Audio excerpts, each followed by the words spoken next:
BC రాహుల్గా ఈ రాష్ట్రంలో ప్రతి ఊరు, ప్రతి వాడ, ప్రతి గ్రామాన వాళ్ళని నిర్వహించాల్సినటువంటి బాధ్యత బీసీ బిడ్డల పైన ఉందని ఒక బీసీ బిడ్డగా నేను తెలియజేస్తున్నాను. ఎందుకంటే నా నోటి కాడి కూడు లాక్కున్నటువంటి వాళ్ళను ఎక్కడా కూడా తిరగనివ్వరాదు. ఆయా పార్టీలో ఉన్నటువంటి బీసీలు కూడా అప్రమత్తంగా నిద్రలేవండి, చెవులు తెరవండి, లేదంటే ఈ అవకాశం మళ్ళీ రాదు రాదు.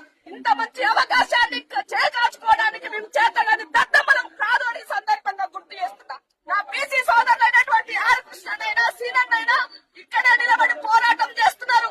ఇవాళ ప్రతి గ్రామాన మనం ఏంటో తెలియాల్సినటువంటి అవసరం ఉన్నది. ఒక ఓసీ బిడ్డగా రేవంత్ రెడ్డి గారు చేసినటువంటి నిర్ణయాన్ని వ్యతిరేకించినటువంటి వాళ్ళు కూడా ఆ జాతి బిడ్డ నిర్ణయాన్ని మీరు వ్యతిరేకించినట్టుగా భావించాల్సినటువంటి అవసరం ఉందని ఈ సందర్భంగా తెలియజేస్తున్నా.